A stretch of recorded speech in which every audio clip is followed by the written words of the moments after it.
Once I went into a hotel near the airport in Delhi, and the reception people asked me, "And when did you arrive in India, Mr. Bond?"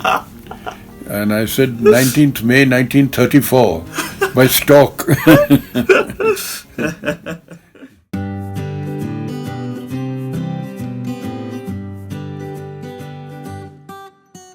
Welcome to Bibliophile. I'm Saad, assistant editor with Outlook. So we went to Landor to meet Ruskin Bond, who's 85 now, and we talked to him about the authors who had a huge influence on him when he started out writing, and we also talked to him about what he's reading these days.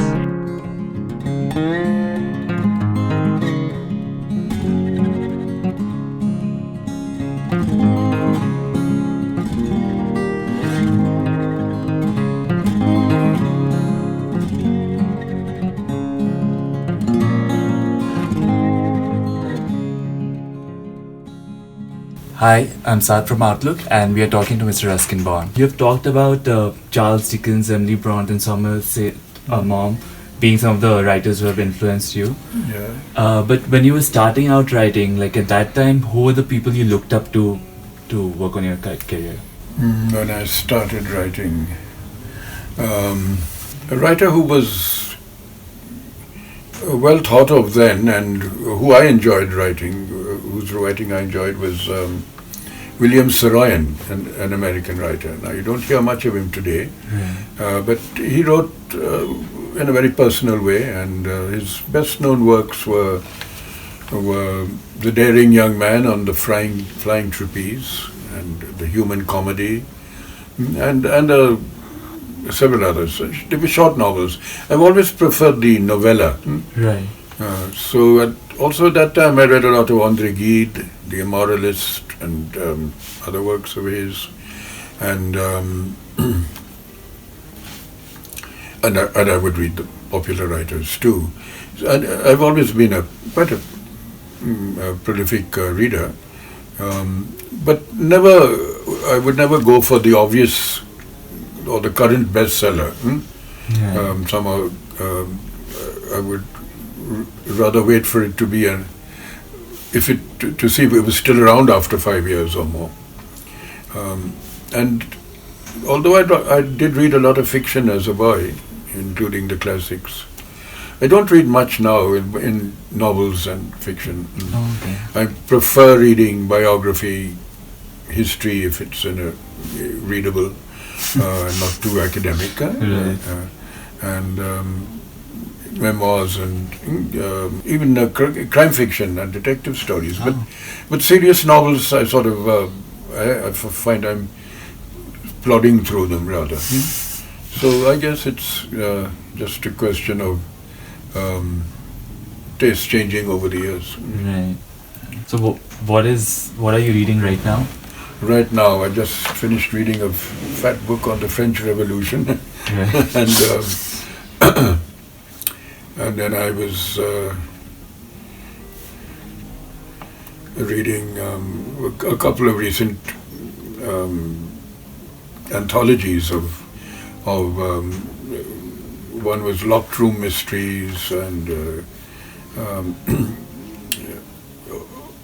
also some crime writers who were very popular in the 50s and 60s. Patricia Highsmith, who was famous for the novel that was filmed as Strangers on a Train. Right. That will put you in touch. Then what else have I been reading apart from my Oxford English Dictionary, which I dip into every day? Well, there are all those books that I've got, Amitabh Ghosh's Gun Island too, which I've started, but so I will hope to read that. And so that is fiction, of course. And 3 books come to me from the authors who've written or self-published books, and want maybe my opinion on them. Oh, nice. I don't get a chance to read all of them. But do you read them sometimes? Very rarely. Let's Okay. say. After all, time is limited. You want to read what you enjoy most. Right. And, And do you read newspapers and magazines also every day? If I can get a newspaper, I'll read it from beginning to end. I'm Oh. a great newspaper reader, but it doesn't get delivered here regularly. Oh, okay.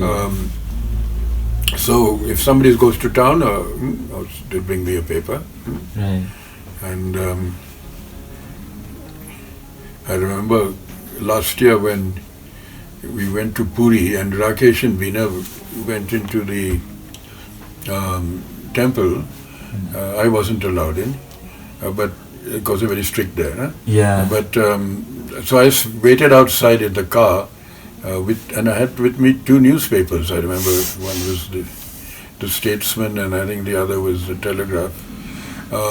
And I had to wait 2 or 3 hours, and I read right through from the beginning to end, including the matrimonials.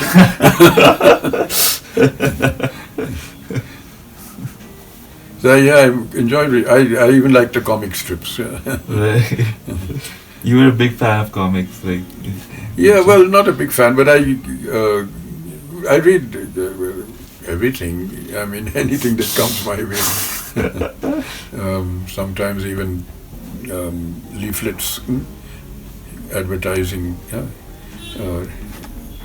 various various things, just for fun. So Puri, and this reminds me that I remember reading it in Konark.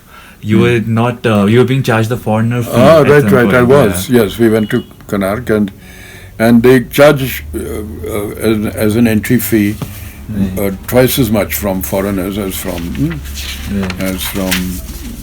Indian nationals. And the funny thing, not that I objected, but they insisted that I was a foreigner, and of course I didn't have my passport with me. So anyway, I paid the extra fee. Yeah. And then behind me there was a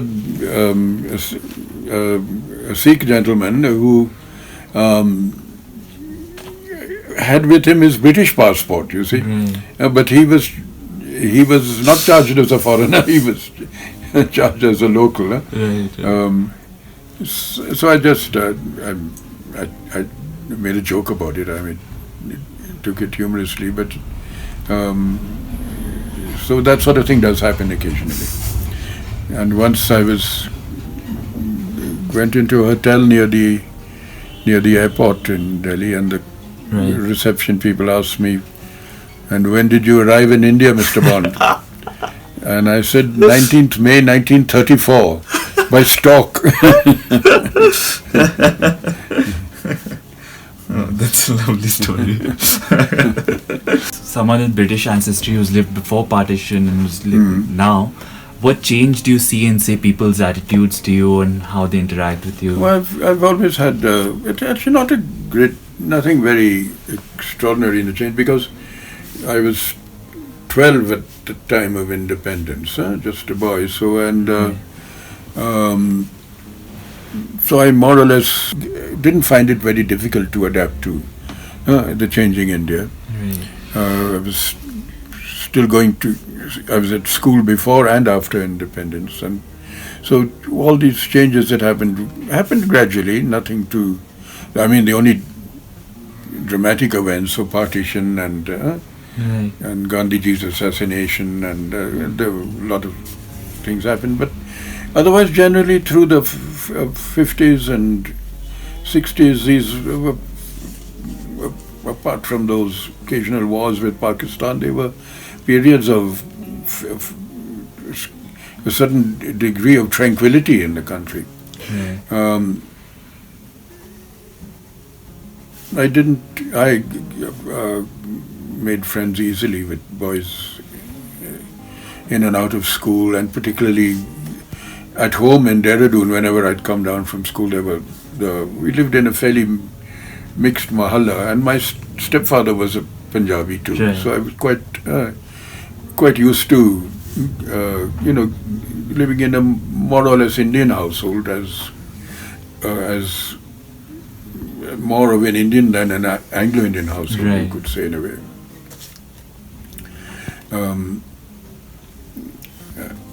And so when I did go to England after school, I missed India a great deal, not just friends and relationships, but the land itself, I've really, and I never felt while I was there in the UK, I never really felt that I belonged there. Right. So I always felt that this was home and this was where I belonged, and came back as soon as I thought I could stand on my own feet here. Right.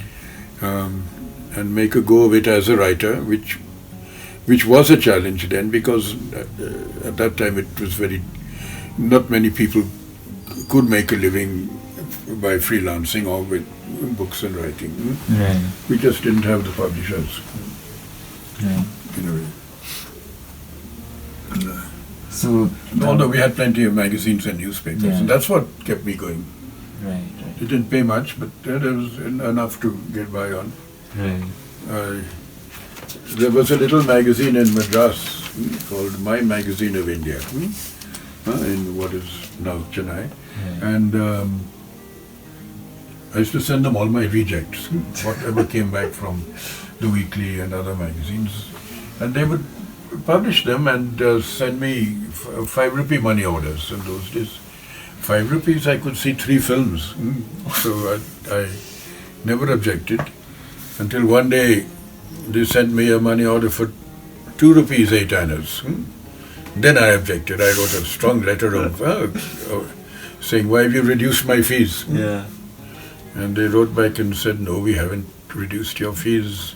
Sir, we've simply deducted 1 year's subscription to the magazine, which was 2 rupees 8 annas. So good old My Magazine. They'd folded up, of course, a year or two later, and it's actually sold on the basis of its ads. The printed matter didn't seem to have any importance, but they used to have ads for lucky gemstones and aphrodisiacs and all sorts of wonderful things. People bought it for that, basically. Right. I don't think they ever read my stories. So now, But the first story appeared in the Illustrated Weekly in August of 1951. yeah. That year before I went to England, just out of school. There was a skit on one of my teachers, and and of course we got the princely sum, I think, of 50 rupees. And we all had a party with all my friends in Dehradun. But there was a gap then before the next one got published, before I got another 50 rupees. Right. So what was your first paycheck? Do you remember that? This was it, yeah, this 50 rupees. This 50 rupees was it? Okay. Apart from those 5 rupee money 5 orders. rupees. Right. So this is more of a ruminative question, but Salary check would have been in Jersey in the Channel Islands, in right, the right, Public Health Department, where there you'd get your weekly salary, and it would come in a pay packet, actual cash. It wasn't a check. right. And in fact, my job was to take around these pay packets into the sewers in Jersey, and where they had quite an intricate sewage system going back 100 years, which would run out into the sea, sort of tunnels going out into the sea. And the people would be working in them, so it would take their pay packets to them very often. And in fact, I think the neighboring island of Guernsey was where the author Victor Hugo had lived in exile for a few years, when he was exiled from France. And he had used the Guernsey sewers as background in his Les Miserables, I think, some of the action takes place there. So looking back, what would you consider like the high points of your life or the happiest moments?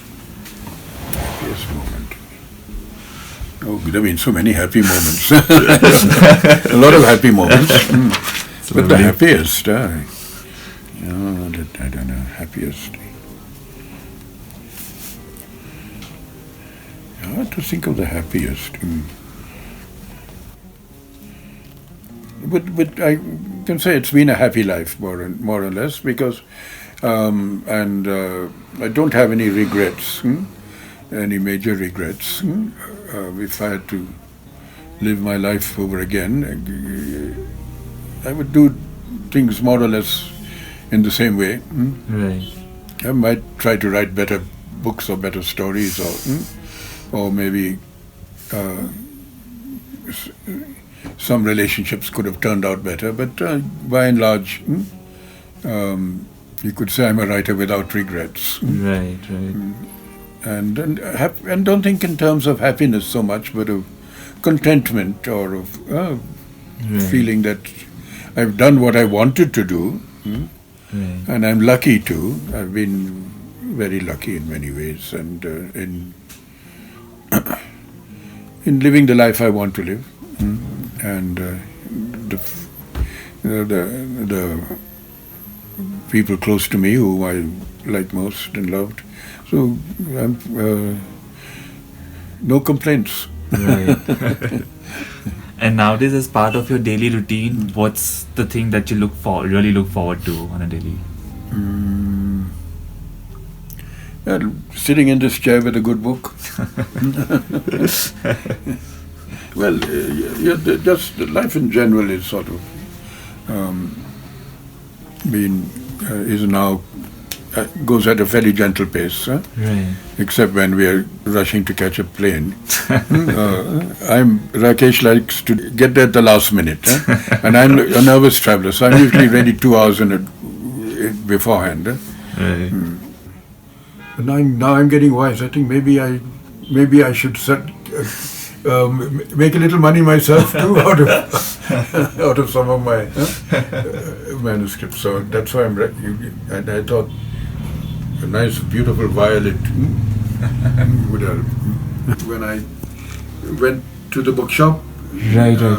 signed books, she gave me 2 or 3 paintings, one and the other. She gave me this. People give me paintings here. Oh. It's a nice one, the sunflower. Yeah. I thought it would be nice there. Right. I like paintings and art because I can't paint myself. Right. Even at school, my apple would look like a football.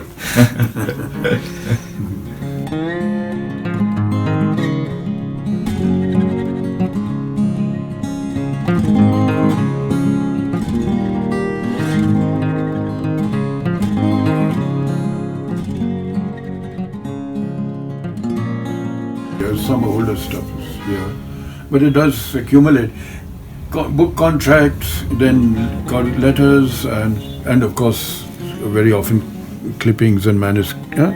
I keep completed manuscripts in that cupboard so they won't get dusty.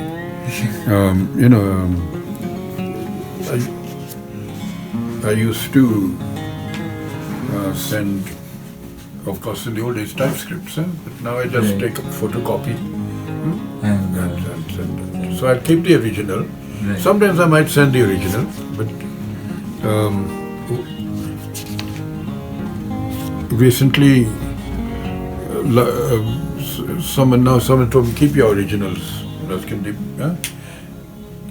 last year, was it? The actor Rahul Bose. Right. He supports some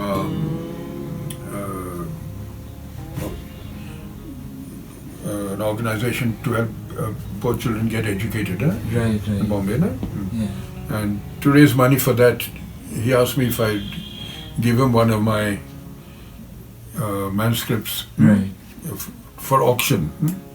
And I did. I gave him the typescript of Flight of Pigeons, actually.